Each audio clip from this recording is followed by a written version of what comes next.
All right. Good morning, everybody.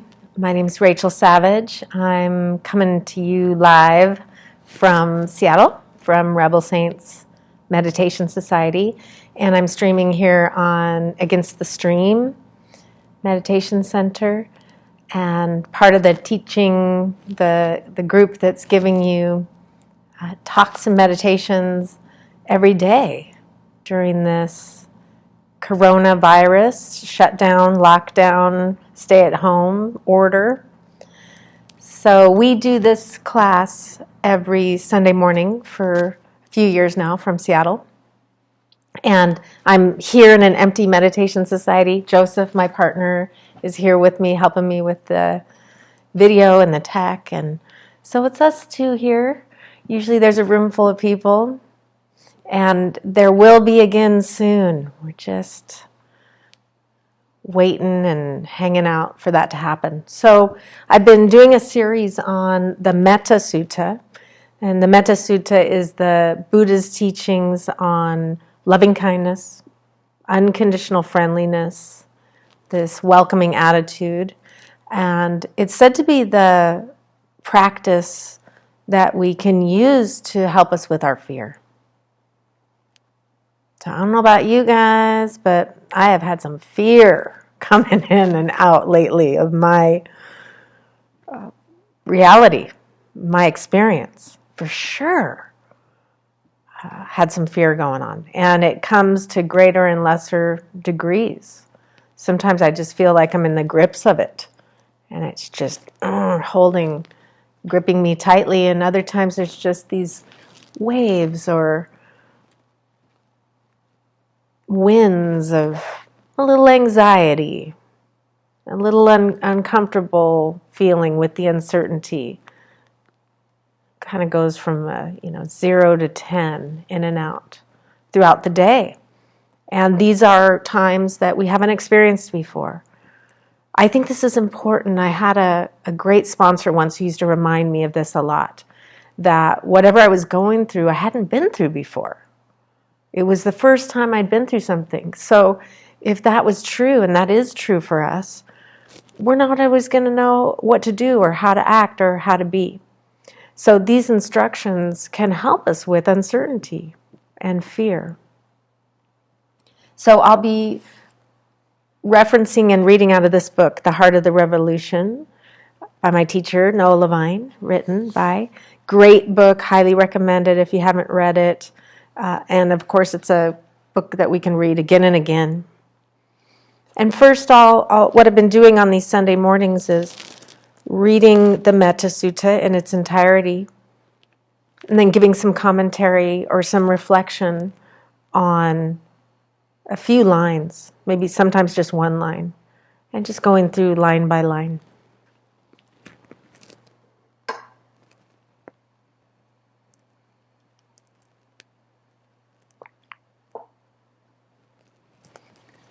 So I'll read this sutta, this translation of what is said to be the Buddha's words and instructions. And some of you guys might have heard me say this before. My encouragement is to listen with the mind, or the mind and the heart. Listen with everything, with attention, a special kind of attention that we would listen to music or poetry with. And I hope y'all are listening to some music during this time at home, getting the record collection out, putting some stuff on you haven't heard in a while, maybe some stuff that your favorite that you love. If you don't have a record collection, it's a good time to get one going. Remember that? Some of us remember that, where we just sit and listen to records and look at the album art. And I know for me, there's a special kind of listening, even to something I've heard again and again. There's so many layers to the music I love, and I think a lot of music. And there's like listening in a way that I can maybe discover something new, or something's going to hit me in a way I haven't heard it before. That kind of special interest and curiosity way of listening, which I think is the way that we're instructed to practice mindfulness. a present time, non-judgmental, investigative awareness, a listening with our whole attention, our mind, our body, and our heart. So that's my encouragement for this morning, to listen to the Metta Sutta, the Buddha's words on loving kindness.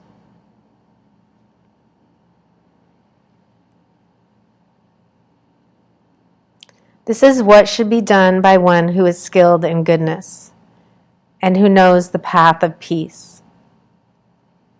Let them be able and upright, straightforward and gentle in speech, humble and not conceited, contented and easily satisfied, unburdened with duties and frugal in their ways,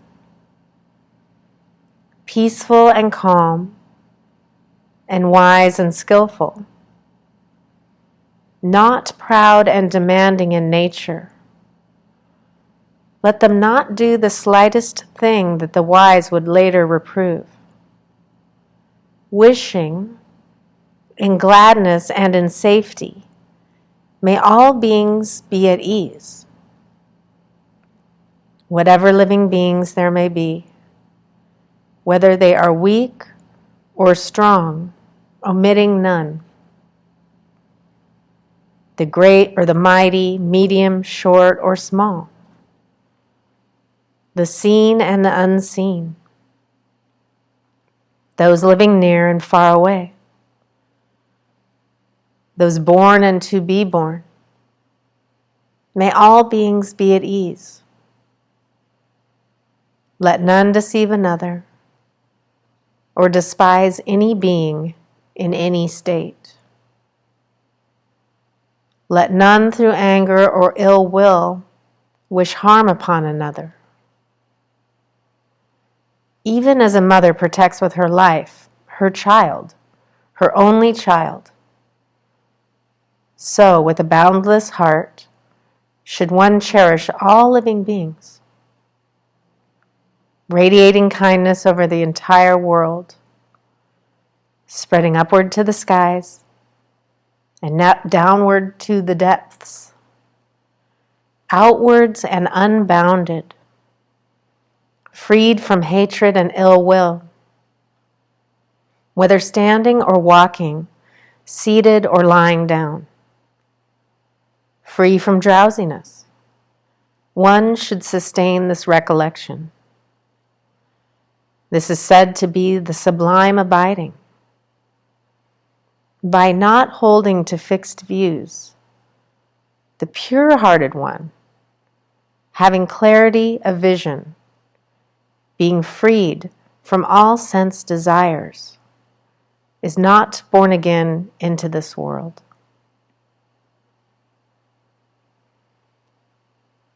So just take a moment here and allow yourself to reflect. What stood out to you today? What did you hear?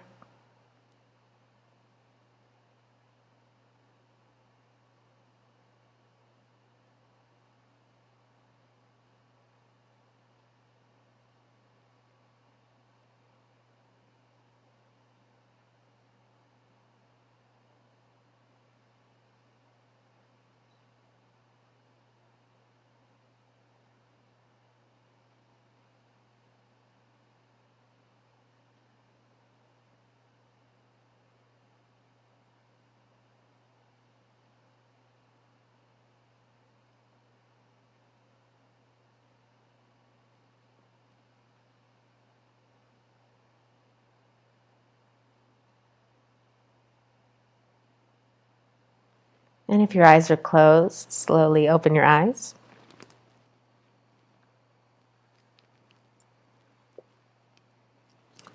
So I know a lot of you might have heard that sutta before. I've heard it over the years.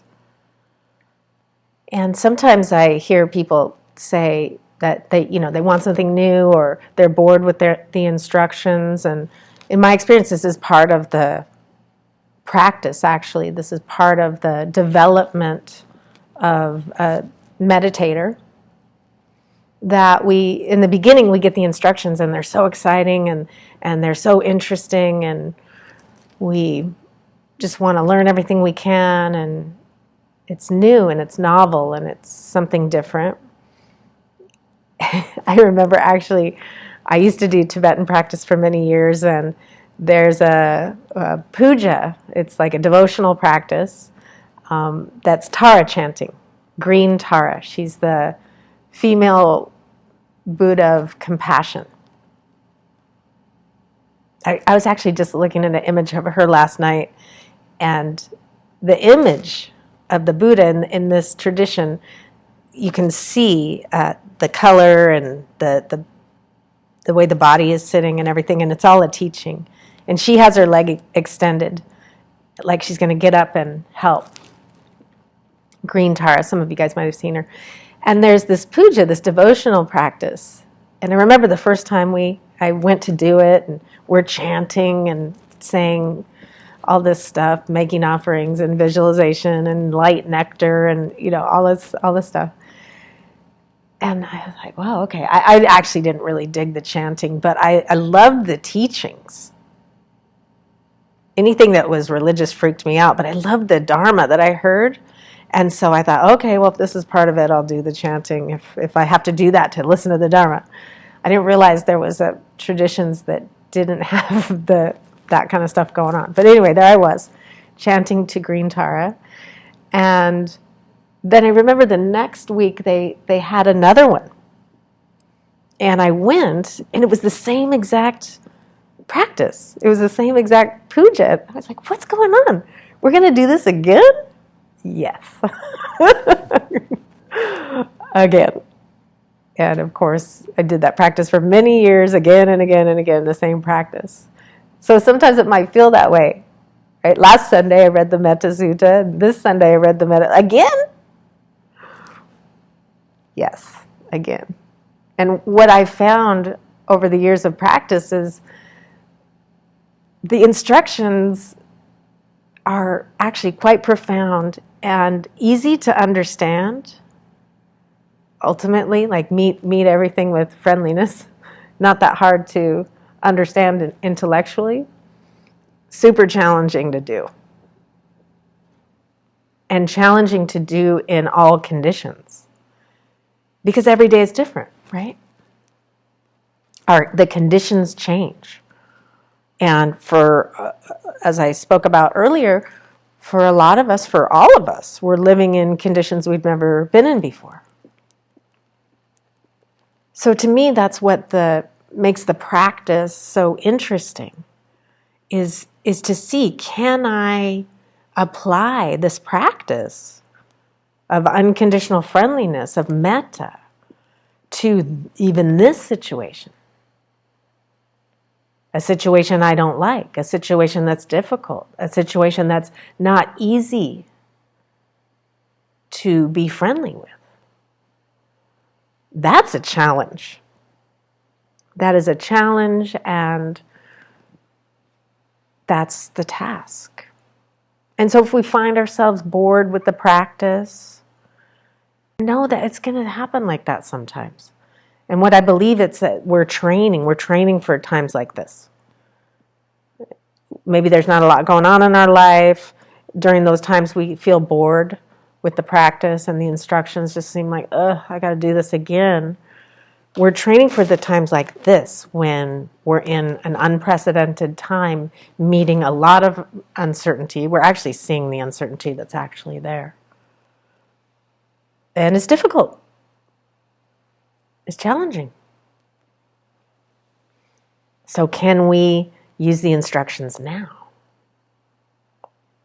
And to me, that's what's endlessly fascinating about the practice and the Dharma and the challenge of it. Can I meet this condition with friendliness? So that's our task. Today, the section that I'll cover, I'll give some reflection on. It's toward the end of the Metta Sutta. And it says, by not holding on to fixed views. So this is interesting. This is an investigation into whether we're clinging and grasping about our views, and do we have our views? Do we have views? And what are they? So very interesting exploration, I think. And so Noah points out in his book, the first thing is to see our views. And that it's okay to have views and opinions. The Buddha's not saying here that we cannot have views, that we shouldn't have views. One of our eightfold path is right view. That's in the very beginning. We're cultivating a view that's right. Some people don't like it when it's called right. But what right means to me in this context is if I'm interested in not suffering, this is the view that the Buddha said is right or correct or just might be helpful. So I personally don't get too hung up on whether it's right or wrong. In this perspective, it's right if I don't want to suffer. And personally, that's what I'm interested in, not suffering about life. So what are our views? Important question. We have them, whether we are aware of them or not. We have views, we have opinions, we have standards, we have a belief system. And so the question here is to investigate, what is it? What are they? And do they lead to suffering? Checking out for ourselves, not for me to tell you. It's for us to check in and investigate and see. Question it. Question everything. That's a big aspect of this path, is questioning and investigating everything. Our whole life. So my first teacher, he would encourage, when we would listen to the teachings, he would say if there's something that we disagree with or something isn't aligned with our views, to not reject it right away. To keep an open mind. And he would say, actually, you can let it ride around on your shoulder for a little while and contemplate it and think about whether it's true. And if it's bumping, if we hear something we don't like in the teachings or that rub us the wrong way or it sounds too religious or whatever, if our mind is like, the task here, I think, the instruction here is to investigate what it is that I'm not wanting to look at or accept or contemplate, and then what view is it bumping up against in me? And questioning as well, questioning my views. Where did they come from? Did they come from my parents? Did they come from society? How much of our views and the way we see the world and the way that what we believe, how much of that is just coming from our conditioning and that we've never questioned it? In the Eightfold Path, we're asked to question and investigate every part of our life. I think that's what's so cool and radical, is there's no part of our life that is left out of the investigation and the scrutiny, checking it out. Does this lead to suffering? Does this lead to suffering? Does this lead to suffering? So we see, do our views and opinions, and I think the Buddha's pointing here to that clinging, just the clinging to them, it leads to suffering. So this is pointing to, I believe, open-mindedness, a willingness to have an open mind. I think it is important to believe something, though. To have some values, to have some standards, to have some, and we have them. There's instructions for ethical behavior. that helps us not suffer so much in the Buddha's teachings. These are views. So the question is, what are our views? Do they lead to suffering? And where did they come from? And when I investigate, I can decide after I've investigated whether I want to keep it or let it go. Just investigating a view or a point of view or perspective doesn't mean I have to let it go necessarily. If it holds up to the questioning, I might want to keep it. So this is pointing to how we can grasp and hold on to our views and not be able to see any different perspectives. And this whole path is about opening up and questioning. So the other thing that Noah points out in his book in this section is if we hold on to fixed views, then we won't be able to forgive.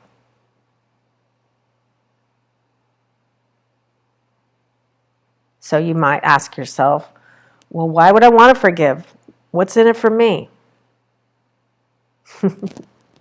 They don't deserve to be forgiven.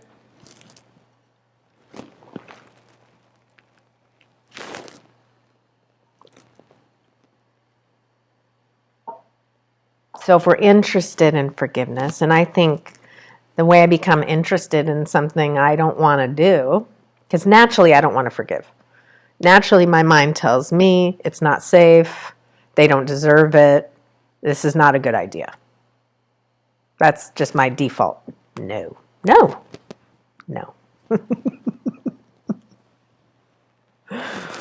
So the way that I get around my default stance in my mind is, sometimes I have to think, okay, what's in it for me? And what is holding a resentment doing for me? What am I trying to achieve with this thing? And is it working? So my encouragement, again, is to investigate. Do we have resentments? Are we angry? Do we have people that we need to forgive or that we won't forgive?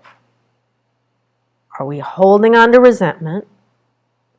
And if we are, how's it working? How does resentment feel in our body? How does resentment feel in our heart? What's it like to be resentful? And questioning, is it protecting me? Is me holding a resentment or a grudge really holding that person accountable? Do they even know?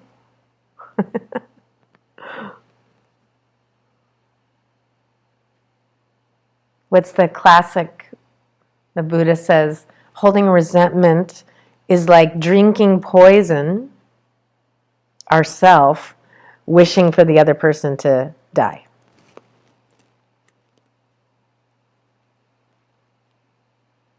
So as with all of these instructions, it is for us to contemplate and see if that applies to us.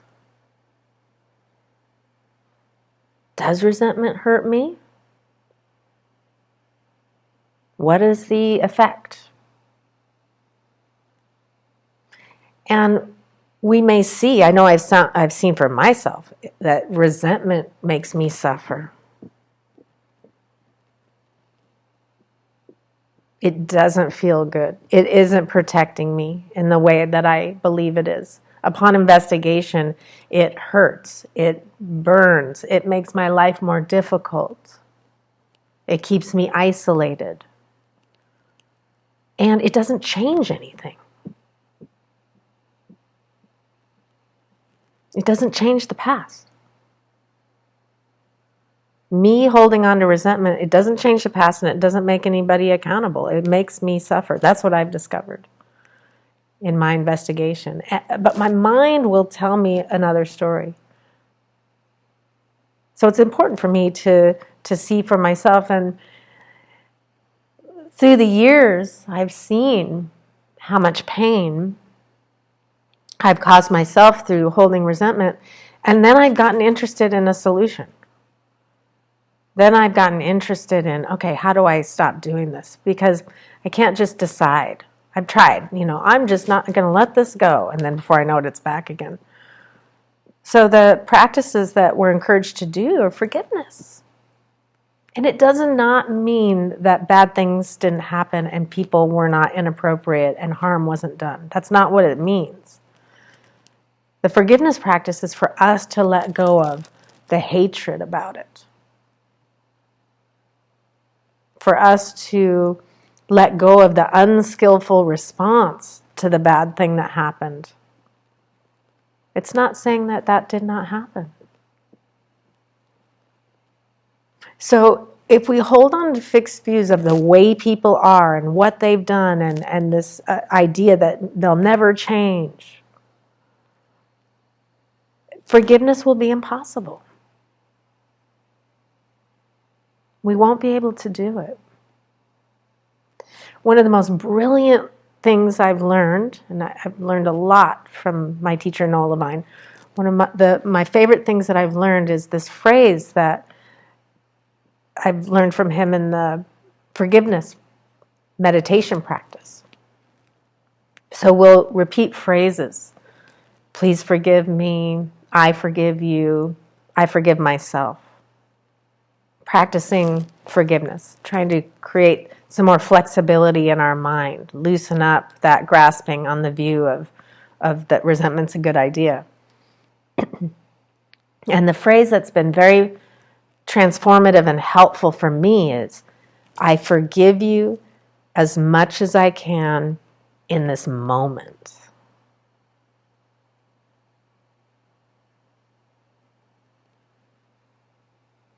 I can probably do that. My mind doesn't argue with that too much. I forgive you. My mind wants to argue with that. My intellect experience is, I forgive you, fuck you. Or I get into the story, or I get scared, or stuff happens. And that's fine. That's part of the process. If I can say, if it's a particularly difficult meditation, my mind just doesn't want to do it. And I say, I forgive you as much as I can in this moment. I forgive myself as much as I can in this moment. It's like, okay, it might just be this much. That's huge. That is huge. That has been for me. Just opening the door a little bit. Opening the window a little crack. Just letting a little bit in. Okay, as much as I can in this moment, might just be the tiniest little bit. It shifts my mind. It makes my mind a little more flexible. And what I believe we're doing in these practices of forgiveness and metta and these practices where we repeat the phrases over and over is we're letting our mind know, our reactive mind know that, hey, this is an option. Forgiveness is an option. And the more that I have practiced the forgiveness, the more my mind will be, just comes up as an option. My mind becomes more flexible, less rigid, less reactive. And only through practice have I found that happens. Through forgiveness practice, through the metta practice, that, it might be a good idea to be friendly. It might be a good idea to forgive. Why? Because I won't suffer as much. Maybe I'll try that. Right? It's like our mind has this drop-down menu and there's all these options. Right? Somebody offends us or pisses us off or whatever, and I could kill them.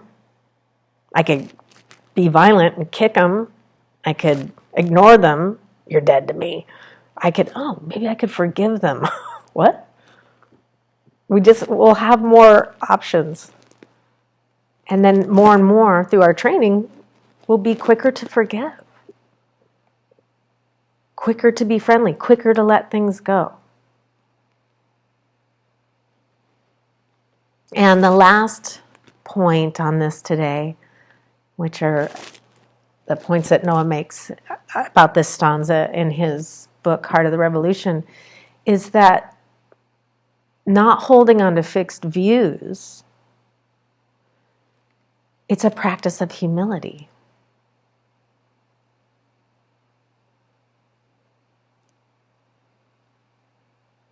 I have to say,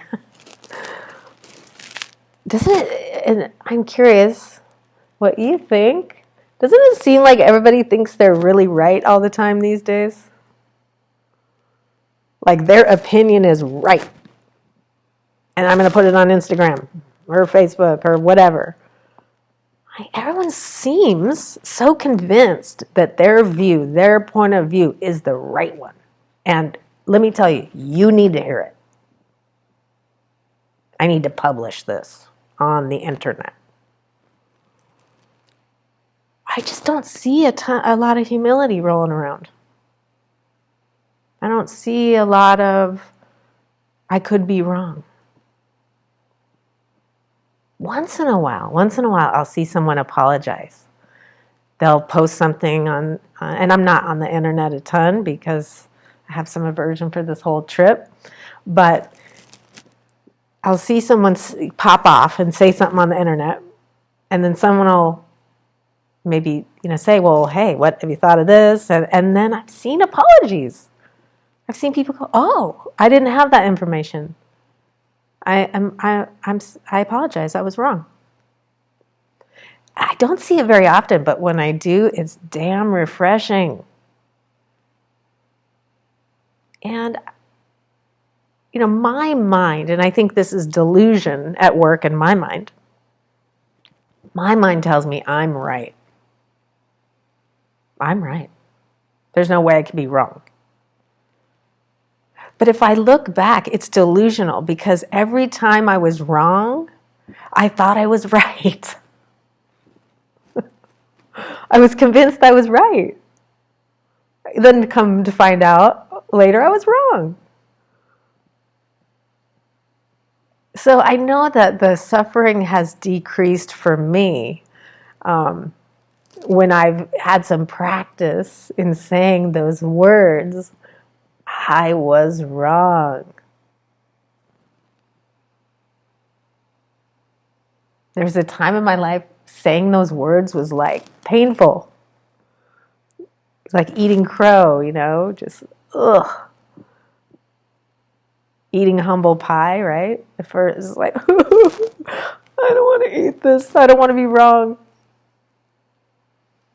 But when I investigate, when I check in, I've been wrong a ton. I've been wrong a lot in my life because I haven't had all the information.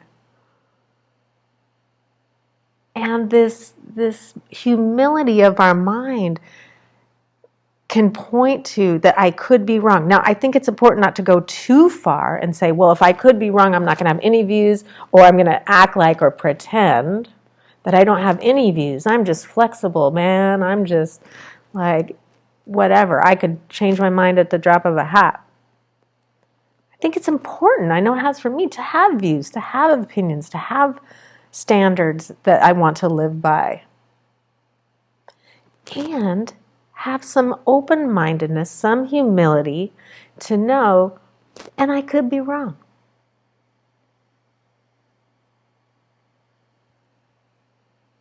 It doesn't feel wrong right now. I think I'm right. Okay. But enough humility. Humility is actually a beautiful thing. And the more that I've practiced it, the sweeter the pie is. I mean, it's just like, I don't mind. Oh, I was wrong. It's all right. I've been wrong before. I'll be wrong again. Okay. A quick to admit I'm wrong and holding my views, my opinions, my understandings a little bit loosely with a little bit of open-mindedness. Right now I believe this works. Right now I believe this is right through my investigation. And who knows?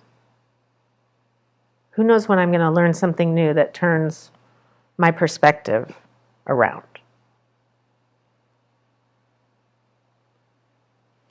So today, I think it's helpful and skillful to practice some forgiveness meditation to help us to loosen our grip on these views of other people and even of ourselves. And so that's what we'll practice with today, forgiveness meditation, as an expression of our metta practice, as an expression of unconditional friendliness, that it actually has this aspect of forgiveness and being quick to forgive, and this flexibility of mind that causes us to suffer less. So let's practice together. I'm going to turn off the Instagram and turn it back on for those who are watching on Instagram. So just get yourself settled in your meditation posture.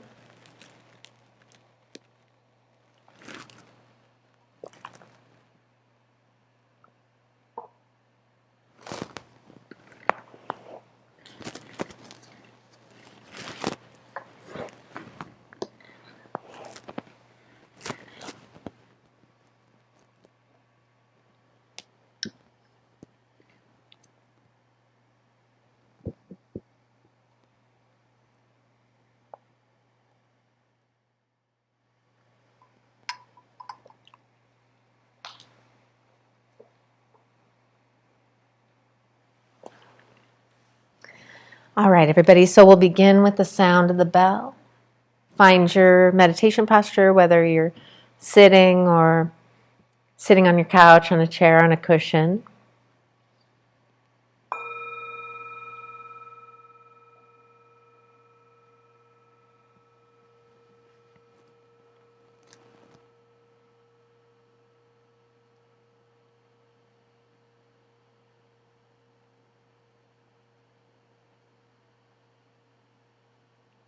And gently close your eyes.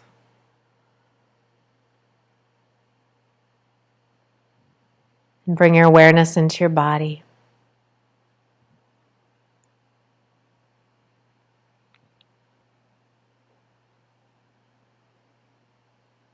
Sitting with an upright spine to help us stay alert and awake.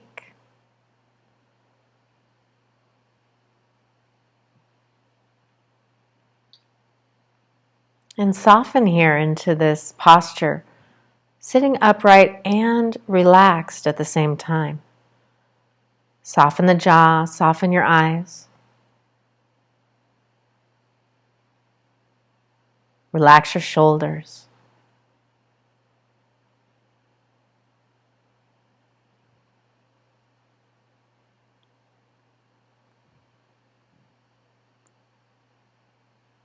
Let your hands rest heavy.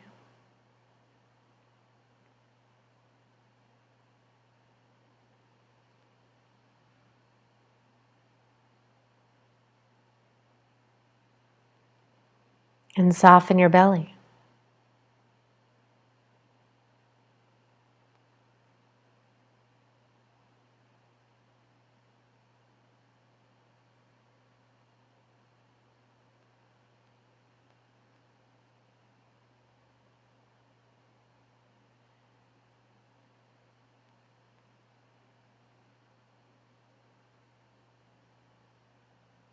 Feel yourself sitting. The pressure of your seat on the cushion or chair, the contact points.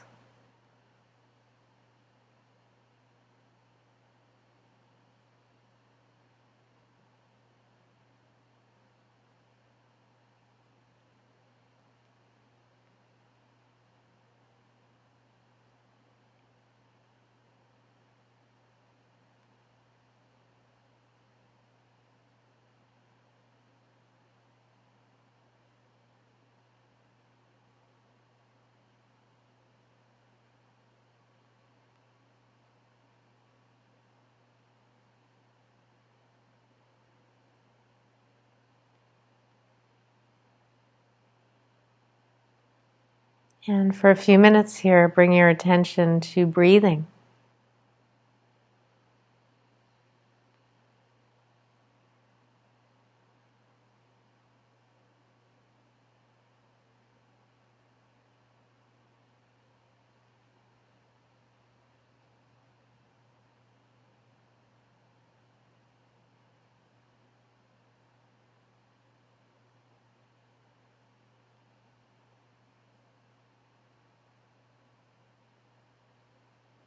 And choosing a spot, either nose or belly.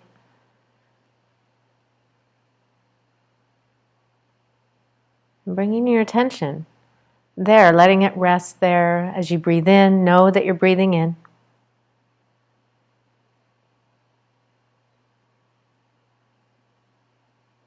As you breathe out, know that you're breathing out.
Now you can come back to your body breathing, mindfulness of breathing, anytime during the meditation if you get lost or you want to take a break and return to breath, begin again, you can.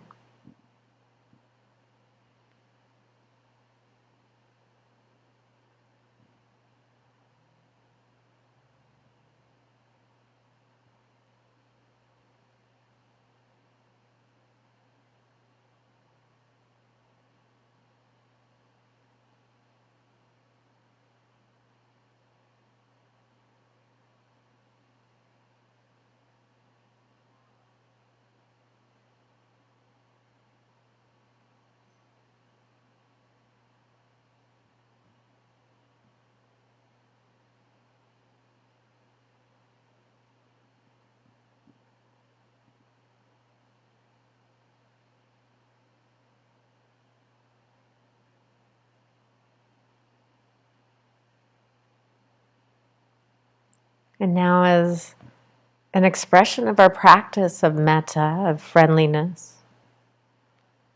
unconditional friendliness, we can practice forgiveness.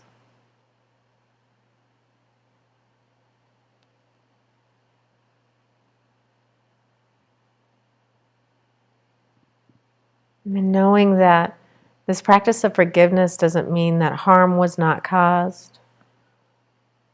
This practice of forgiveness is for ourselves, so we can stop suffering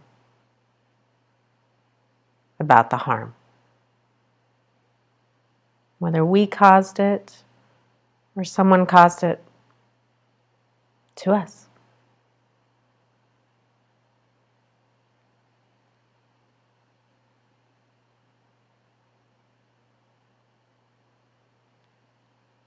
So we begin by considering and reflecting the ways that we've harmed others.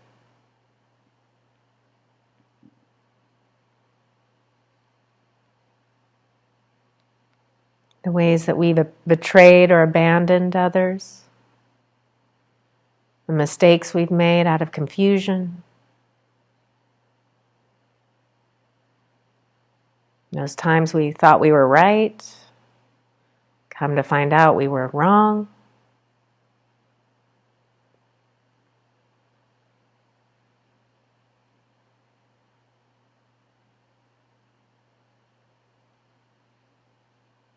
Bring these to mind now.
And bringing these things that we regret to mind, the ways we've harmed others, we can incline our mind toward forgiveness by asking.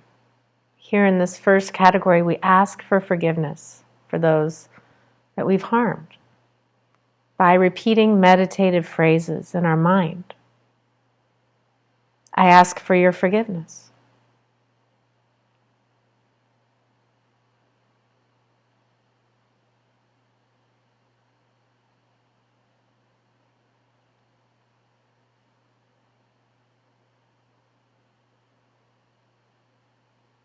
I understand that I've caused you harm, and I ask for your forgiveness.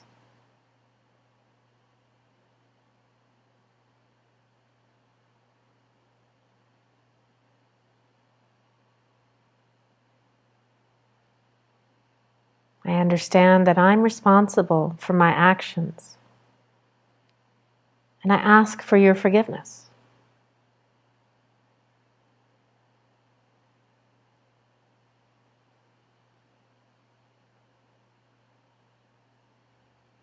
So in our mind, we repeat these phrases or any other phrases we have that ask for forgiveness over and over, like a sort of mantra or statement of intention.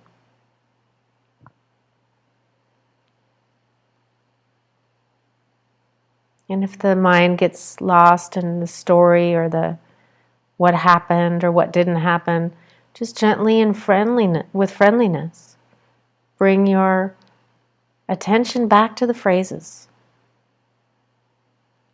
I ask for your forgiveness.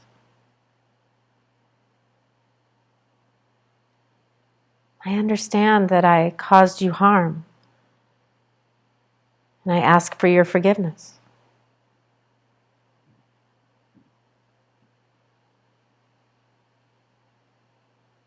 I know that I'm responsible for my actions, and I ask for your forgiveness.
saying these phrases challenges the view we may have that we cannot be forgiven,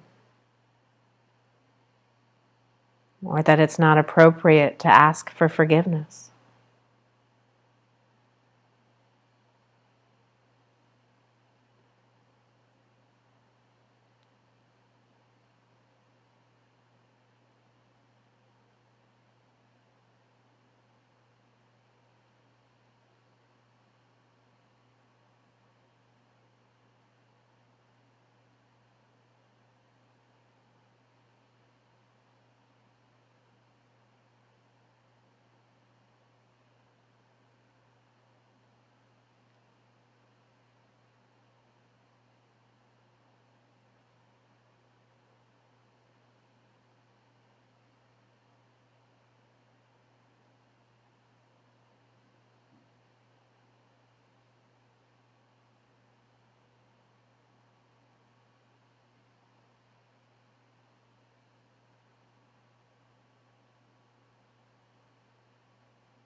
Now let go of the phrases of asking for forgiveness and bring your attention to your body, back to the breathing.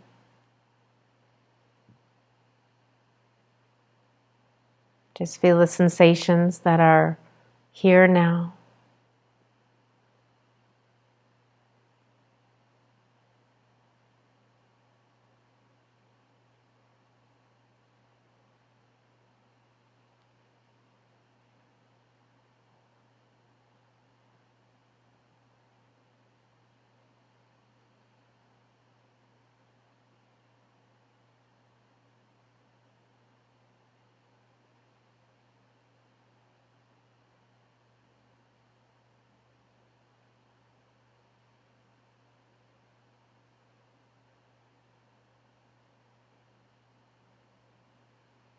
Now moving to the next category of offering forgiveness.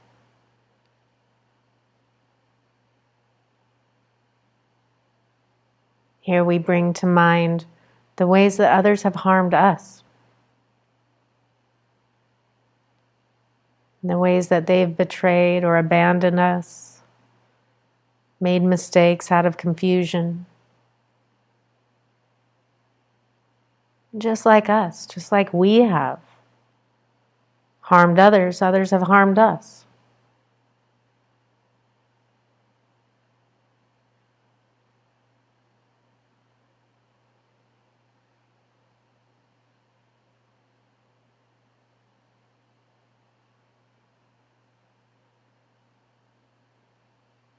And here we're not forgiving the action, not making it okay that others have harmed us. Here we're attempting to let go of our fixed view and forgive the person.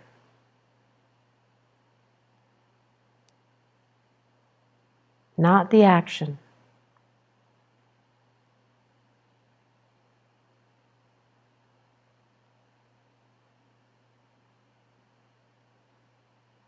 So bring someone to mind who you might be holding a resentment or feel justified anger.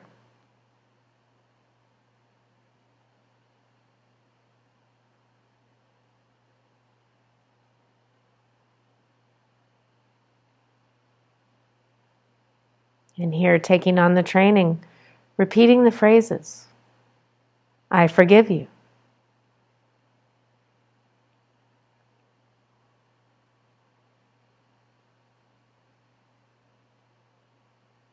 I forgive you for having caused me harm.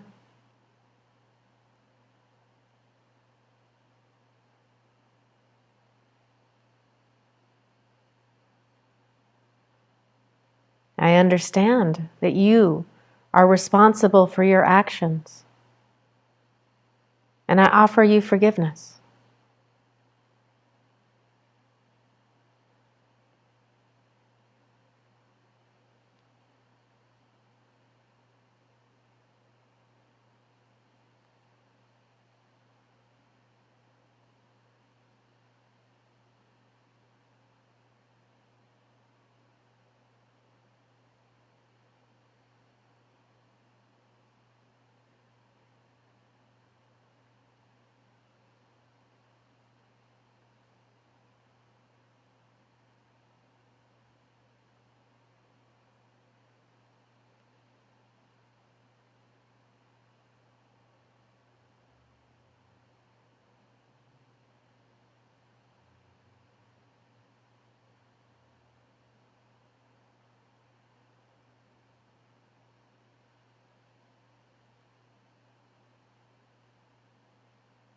I forgive you.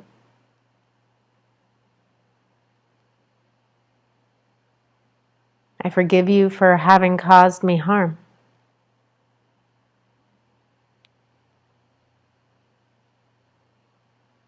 I know that you are responsible for your actions, and I offer you forgiveness.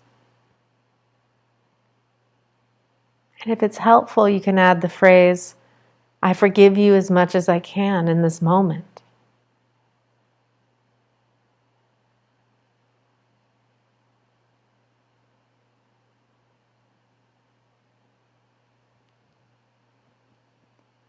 I forgive you as much as I can in this moment.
And remembering here, we're not forgiving the action.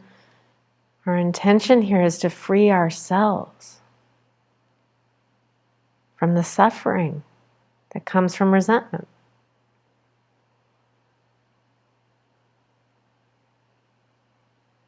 I forgive you as much as I can in this moment.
Now let go of the phrases for offering forgiveness.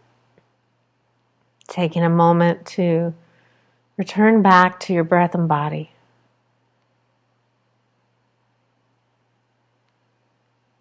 Soften the belly, breathing in, breathing out.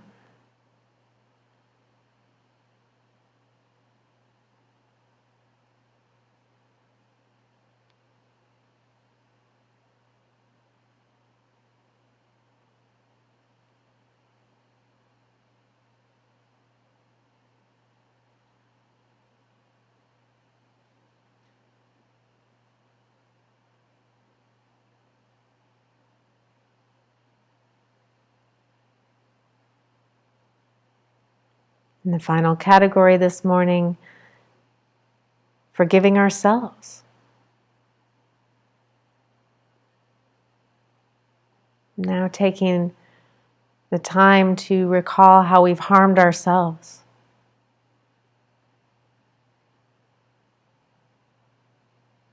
The mistakes we've made, convinced we were right at the time.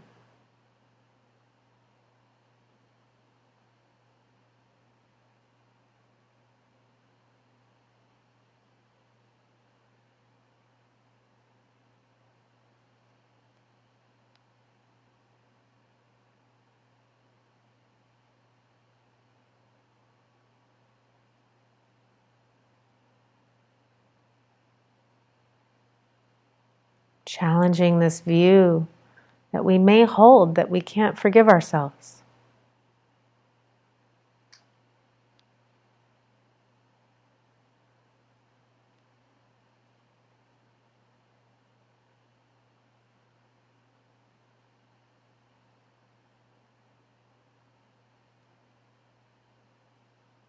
So bringing these ways we've let ourselves down or betrayed ourselves to mind and offering ourselves forgiveness.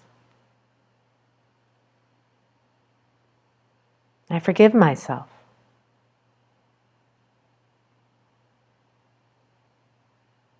Or I forgive you.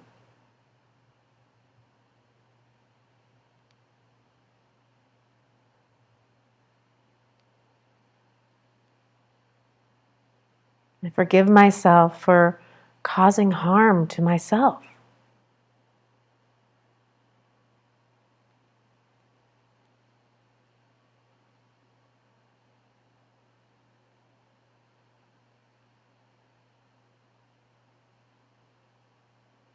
I understand that I am responsible for my actions. And I forgive myself.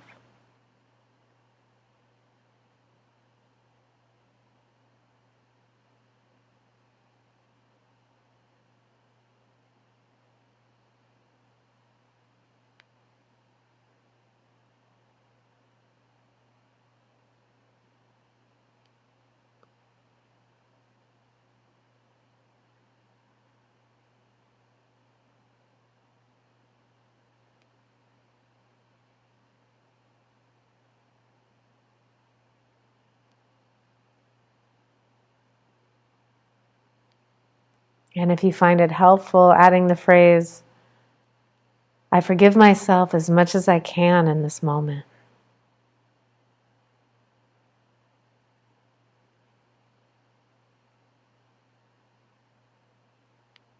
I forgive myself.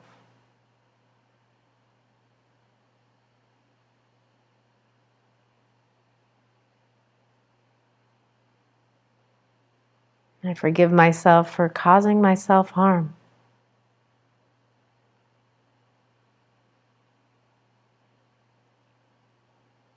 I understand that I'm responsible for my actions.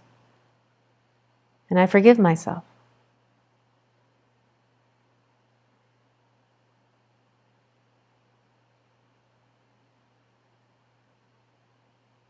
I forgive myself as much as I can in this moment.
Now let go of the phrases and return your attention to your breathing, breath and body. And for the last few moments of our meditation here, just feeling your experience and offering yourself some gratitude for doing this training.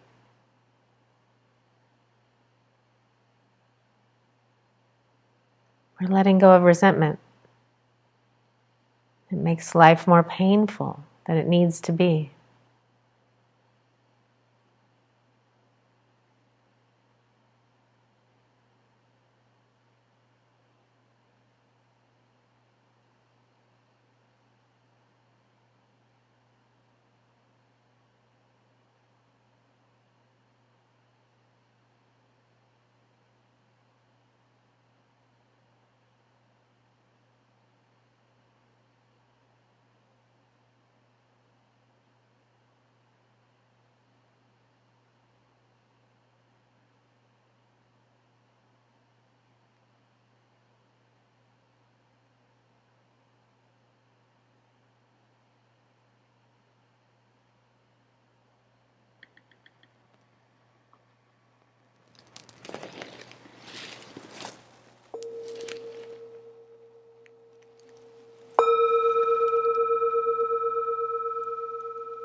Okay, thanks everyone.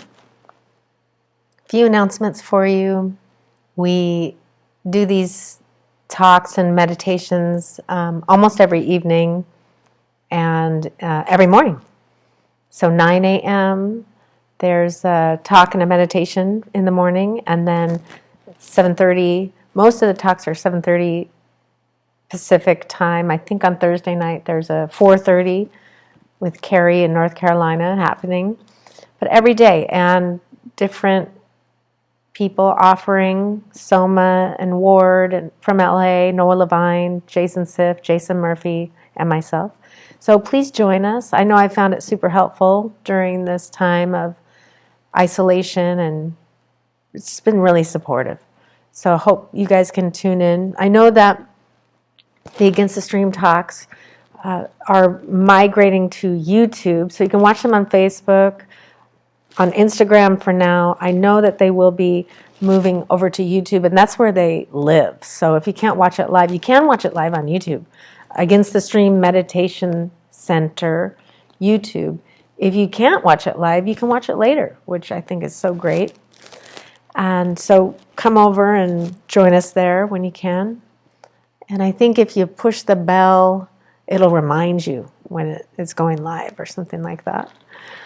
What else? Also, Noah Levine, founder and author of Refuge Recovery, is offering a weekly Thursday night Refuge Recovery talk where he's going through the Refuge Recovery book, giving some commentary, and there's an opportunity to do question and answer. So I encourage you to show up to that. If you're in recovery, if you're curious about recovery, please check that out. That's Thursday nights, 5 o'clock Pacific time on the Refuge Recovery World Services YouTube. So there you can interact and ask those questions that you'd like to ask about your practice, the Refuge Recovery Program, all that kind of stuff. What else? So we offer these teachings freely in the tradition of the Buddha. Against the Stream Meditation Society, please donate, please, or Against the Stream Meditation Center. We offer freely, as well as Rebel Saints Meditation Society, we offer freely, and then in the tradition as well, the community support. So know that both centers, Rebel Saints Meditation Society in Seattle, Against the Stream Meditation Center in Venice in LA, we both are keeping our centers open. We're keeping them alive till everybody can come back and join us in person. So we're doing these live streams from there, and we still have to pay the rent, even though no one can actually come in person. We want to keep our centers available for when we can open up soon and come together, Sangha, meet together in person again. So please donate if you can. If you're local to Seattle, please donate to Rebel Saints Meditation Society, and you can find a link on the website, rebelsaintsmeditationsociety.com. And if you are in LA or anywhere else, please donate to Against the Stream Meditation Center. And of course, you can always tune in. You don't have to pay. We're offered freely. Those of you who have funds, please consider donating. If you're benefiting, if you are appreciating what we're doing, and if you'd like to support others who can't pay. And if you have extra, please consider donating to both organizations, Rebel Saints Meditation Society and Against the Stream Meditation Center. Okay, so your homework, if you choose to accept it, is to practice forgiveness 15 minutes every day, either in the morning or at night, in addition to your regular meditation practice. Bring forgiveness practice into your sessions this week, and then also listen to records or music. That's my encouragement. Have some fun. Listen to some music. And my recommendation, two favorite this week, Heaven and Hell, Black Sabbath, and Exile on Main Street, Rolling Stones. Like, try not to dance to that in your house. Just try it. Put it on and see if you don't shake your booty. We'll see. All right. See you later. I'll be back tomorrow morning. 9 a.m. sharp.